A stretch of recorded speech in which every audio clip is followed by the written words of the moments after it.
Hello, everyone, and thank you for joining today. Apologies for the slight delay on our side, but we are ready to go ahead and kick it off and get started. Today, we are going to be focusing on the ServiceNow integration inside of Microsoft Teams, and we have two wonderful guest speakers on to help us understand what is available to you with what you currently own with ServiceNow. But before we begin, we'd love to do some introductions. So Darby, would you like to kick it off for us? Sure. Thanks, Bridget. Hey, everyone. Good morning, good afternoon. My name is Darby O'Brien. I am a customer success manager on the East Coast, and I am based out of Columbia, Maryland. And I am Bridget Ballard. I am a customer success manager on the West Coast, based in Bellevue, Washington. And our two wonderful guest speakers today, Nash, I'll hand it over to you. Hi, Nash Pearson. I'm a customer success manager based out of Minnesota, covering most of the upper Midwest. Michael. Hello, everyone. My name is Michał Słowikowski, and I'm customer engineer based in Poland, so a little bit further than regular speakers on those calls, I suppose. But I'm helping customers both in EMEA and Americas time zones, especially in the integration of Teams with third-party applications such as ServiceNow, which we'll be discussing today. Thank you. All right, well, agenda, not too much to go over today.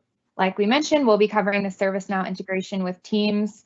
Nash will be kicking us off and understanding what is available, and then we will be kicking it over to Michael to do a live demo for you all. Just some general housekeeping as a reminder that this is our first meeting of the month of February.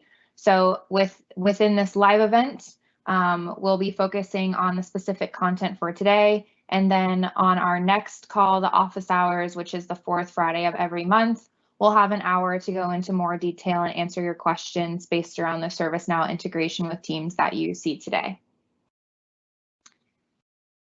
So without further ado, Nash, I will kick it over to you if you want me to just drive the slides or if you want to share yours, either one. No, that's great. We'll let you keep driving the slides. There's really only this slide and the next one before we turn it over to Michael, who will share his screen for all the demo pieces. But I just want to set the stage, right? We want to make sure we keep coming back to why Teams exists, right? It is there to be the central hub for teamwork inside of Microsoft 365 to make it easier to go and communicate and collaborate with all the people, to be able to get the information we need and to use all the tools we need to fulfill the mission of our area. Being part of the state and local government team, right? Being able to go and do this stuff better means we, save more babies, serve more veterans, get cleaner air, pave more roads. There's some very important outcomes we're trying to drive. Teams has three pillars that we're trying to do that in. So the first one being communication and collaboration. How do we make things that don't work very well today, namely email and meetings, work better, right? That's why communicating and meeting inside of Teams was designed the way it was to break free from the things that didn't work well in legacy meetings like with Skype or other products, or when we're stuck in email all day. Secondly, all of the things we're trying to do generate a lot of content, right? Whether they're reports or presentations or tracking spreadsheets, all of it. We want to make sure that all of that content is brought into the context of our collaboration as part of a team. And then lastly, we use a lot of tools to get our job done. We shouldn't have to switch out of that context of our communication and collaboration to get to the tools we need. And while that certainly makes sense with all of the many tools within Microsoft 365, whether it's OneNote and SharePoint and lists and forms and the non-Microsoft 365 tools that are essential to us getting our job done also are designed to be brought into that context of our communication as part of a team. So if my group is with transportation and we use things like Bentley ProjectWise or ArcGIS, yeah, there are add-ins to bring that into Teams. If you're in the IT group doing IT service management, ServiceNow has a ton of integrations to be able to bring that tool set into the context of our communication and collaboration.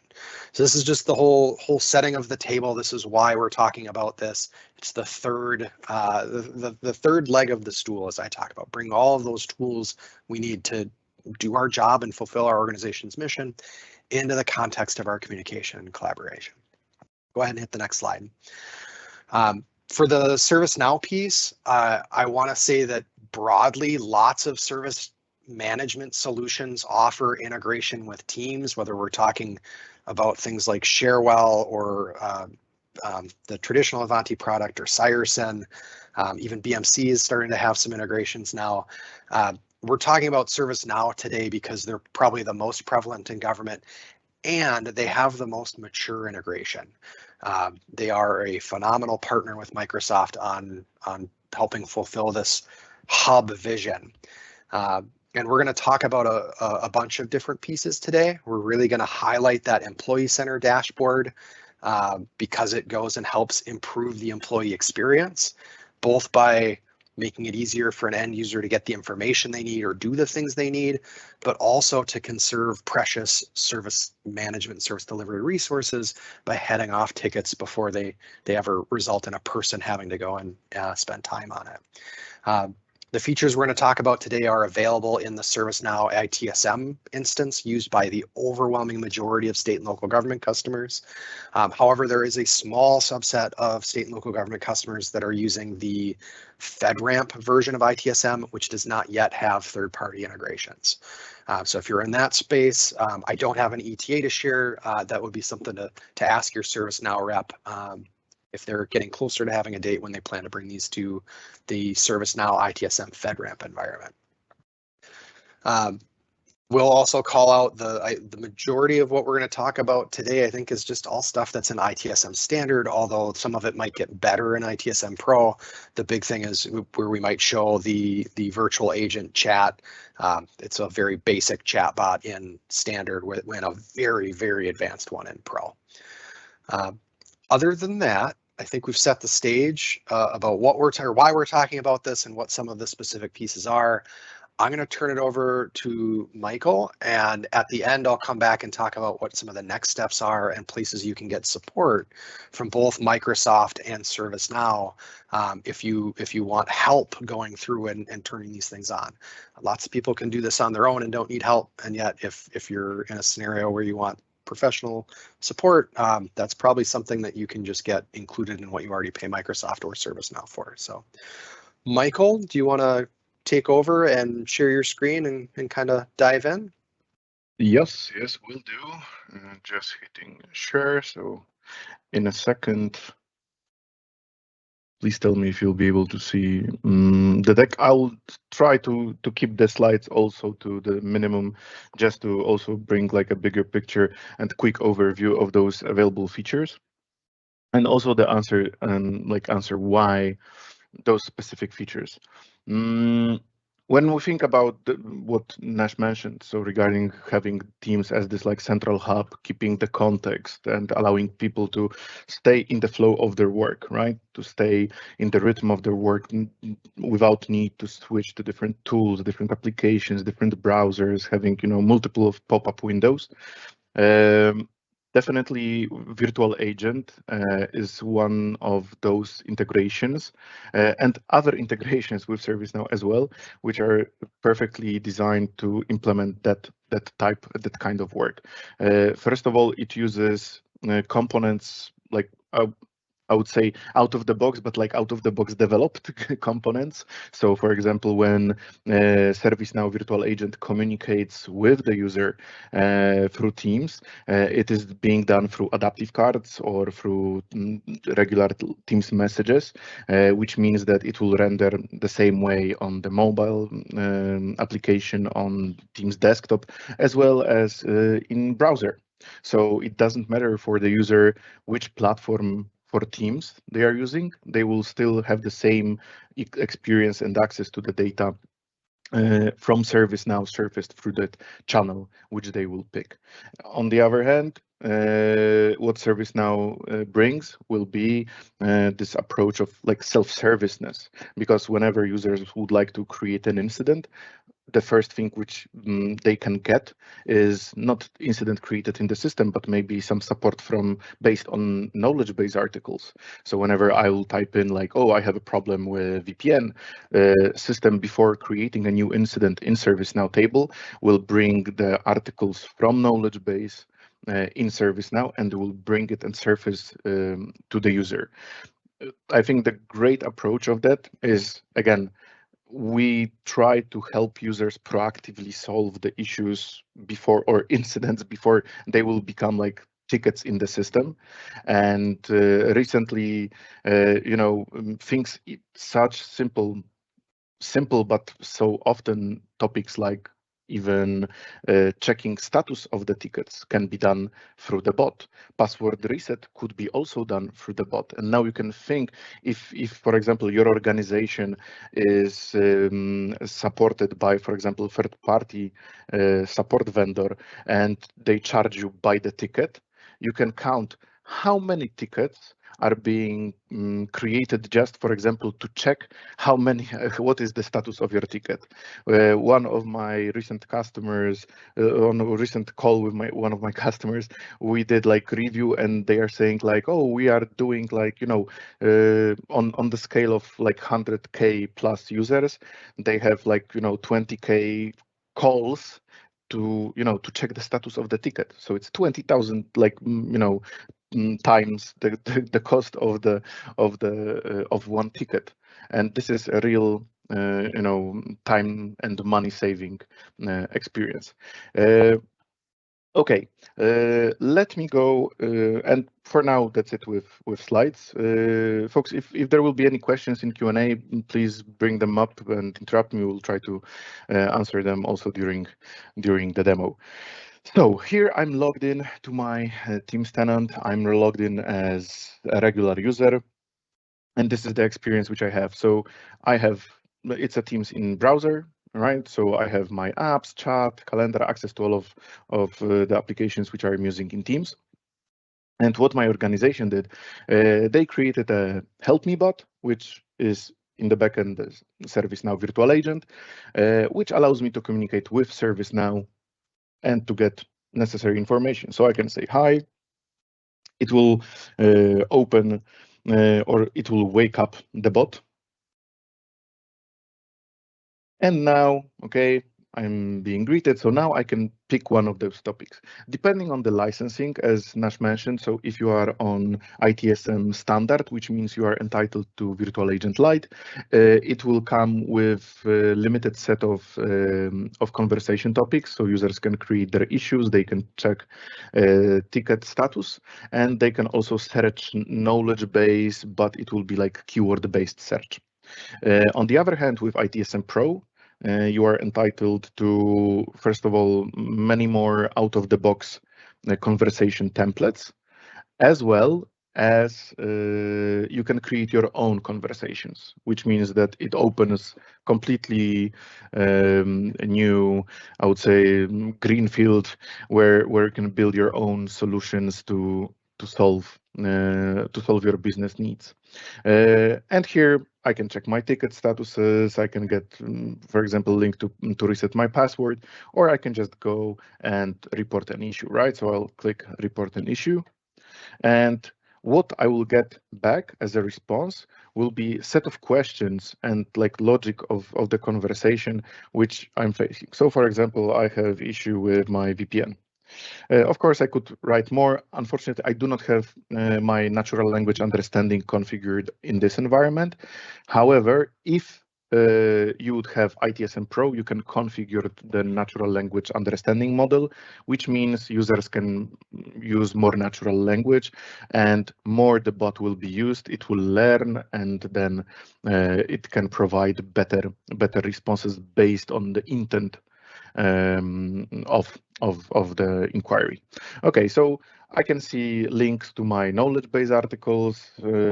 Unfortunately, I think it didn't solve it because I'm user and I read it and it didn't help me a lot. So now I'll get a set of questions where I can put what will be the urgency? Should I provide like a little more description of the issue? And the biggest benefit of this integration is that in the end, the incident will be created in ServiceNow. So teams are acting as this like additional channel for ServiceNow. So we are not adding any like middleware, any databases between teams and ServiceNow. No, teams are just additional like surface for the users to interact with ServiceNow. So here I get my link to my incident. So whenever I'll click on it, I'll be taken to the incident form in Service Portal, right? And again, if I would like to check my statuses, I can go. I will wake up my bot, and what I will do is I will just go and check my IT ticket status. So now system will bring up the types of, because I have different different tickets open, so I can pick, will it be, do I want to check like incidents or items? So I'll go with the incident. And from here, as you can see, I have a lot of issues with my VPN, so this is like very unfortunate for my organization, but let's check maybe something older like that, submit.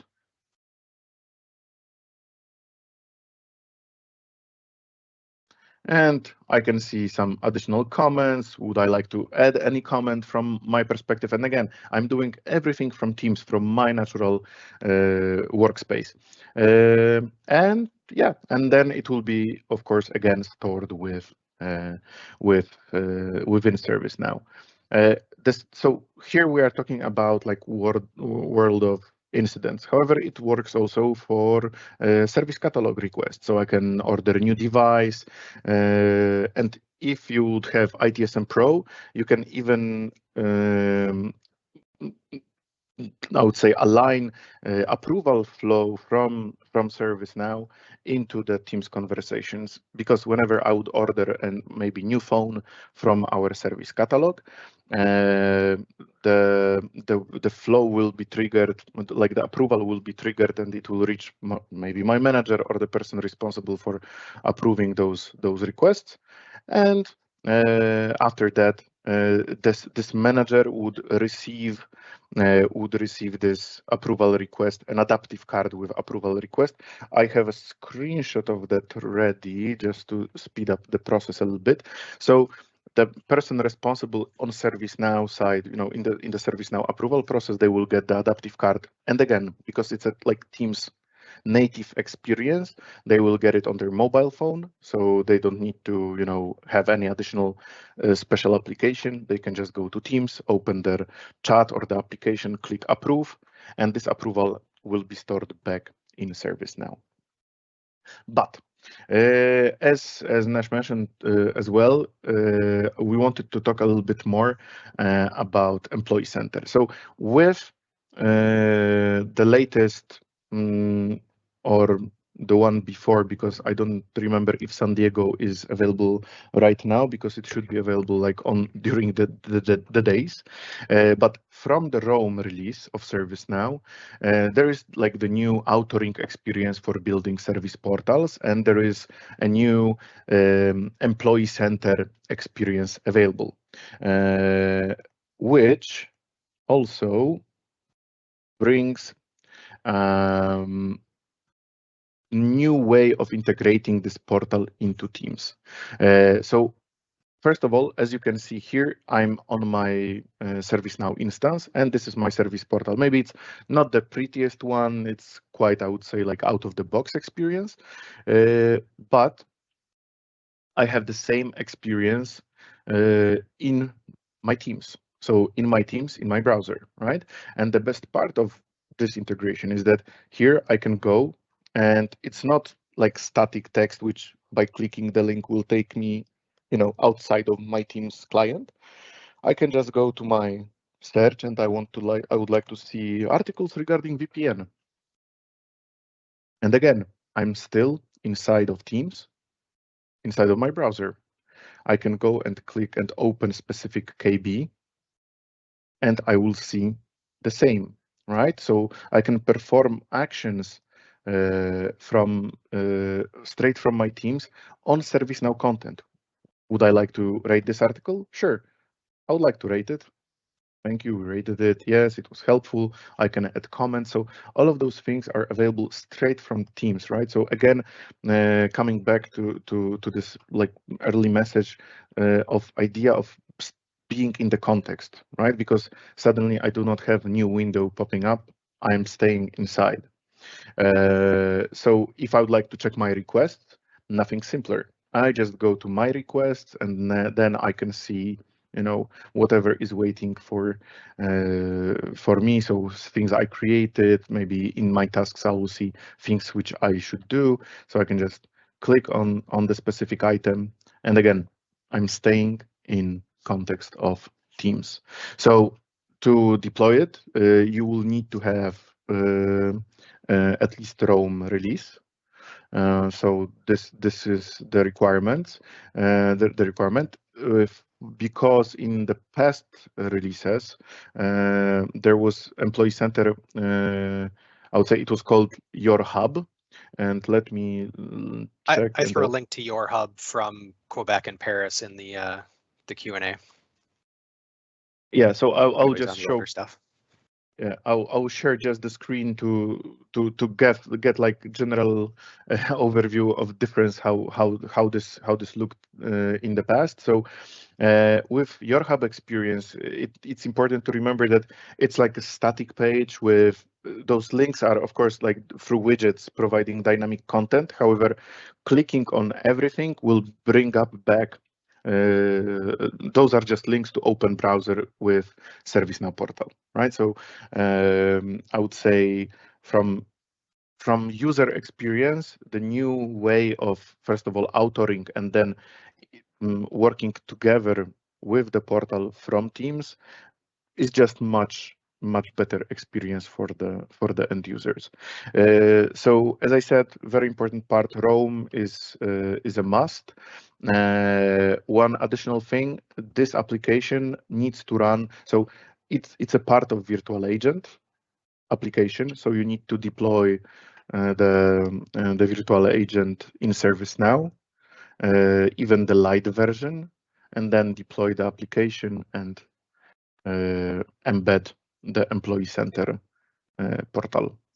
So that would be it. Now I just wanted to check if do we have any questions?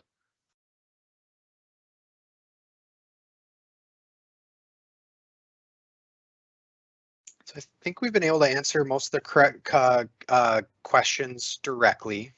And we'll just reiterate the things that Michael is showing today are in general available in both standard and pro, with the big caveat of when you're in pro, the chatbot can do hundreds and hundreds of things, whereas in standard, it's really, I think, only got like 4 conversations it can have.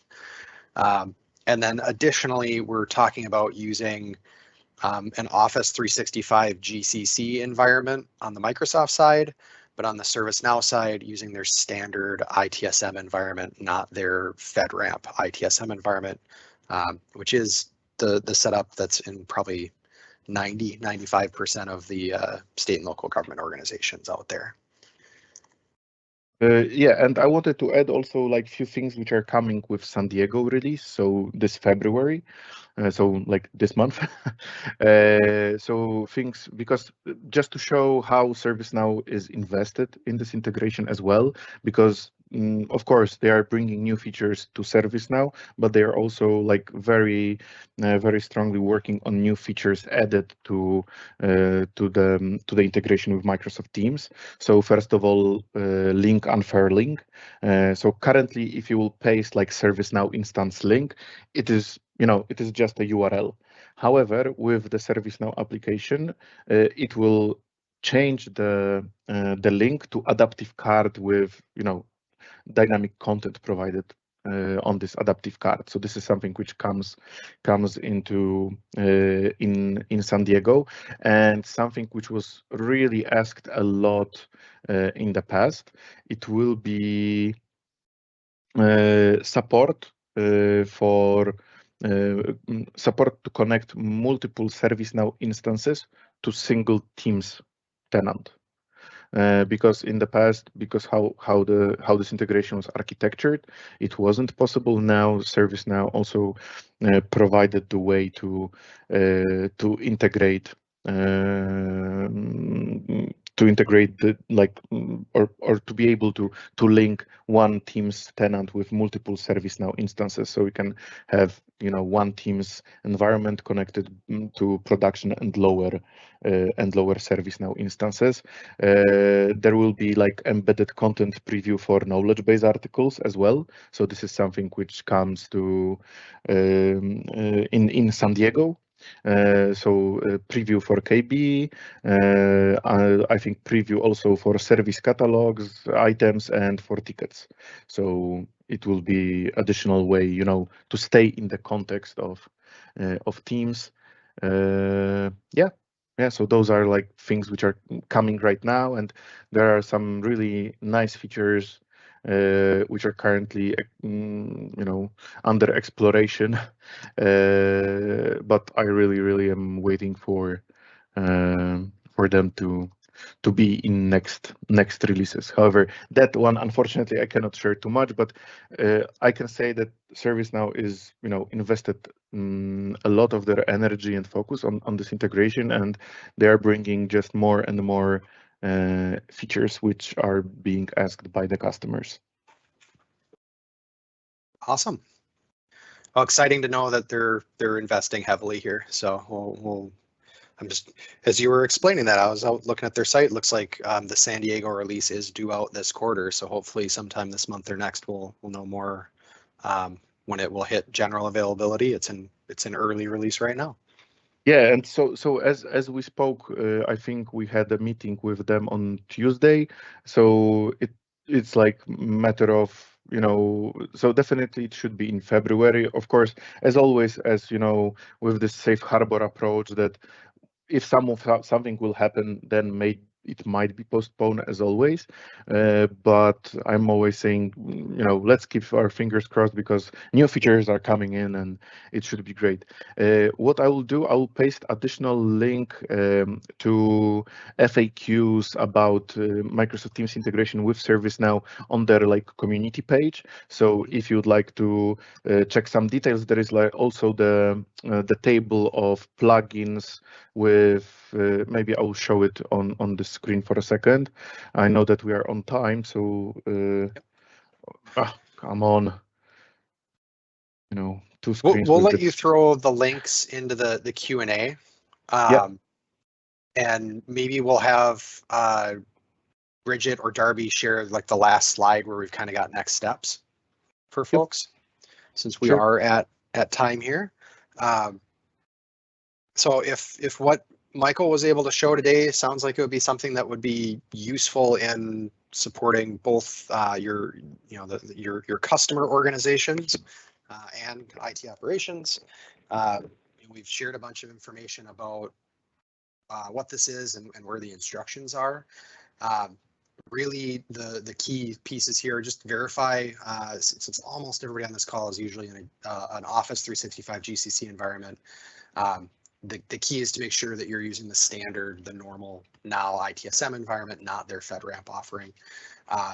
If you can confirm that, then it's just go and show people what the business case is. So show them the picture of the employee center and explain how it's going to make things easier for a typical employee to interact with the service desk. We've got the documentation for how to go and turn all these things on. But finally, if you need any help with this, there's Michael as a customer engineer at Microsoft, where this is just part of his job, is supporting organizations like yours in doing the integrations with third-party apps like ServiceNow. Additionally, there are resources from the ServiceNow side that can help with this, and we can help organizations figure out who their ServiceNow account reps are. And then lastly, once you've got the integrations set up, it's just a matter of using things like a Teams app setup policy to pin it for your users, so it shows up in that left rail of Teams and makes it easy for them to get to. All right, well, we're at 12:32. Bridget, Darby, any closing thoughts? I'll turn it back over to you. Thanks, Nash. Thanks, Michael. This was great. I hope that this was helpful. And like we usually do, Bridget and I will post the recording and these slides as well if you'd like to review them. But please know that we'll meet again in 2 weeks for our office hours. So bring your questions and we will be there to support you. Yeah, thank you so much for your time, everyone. Appreciate it and have a great weekend.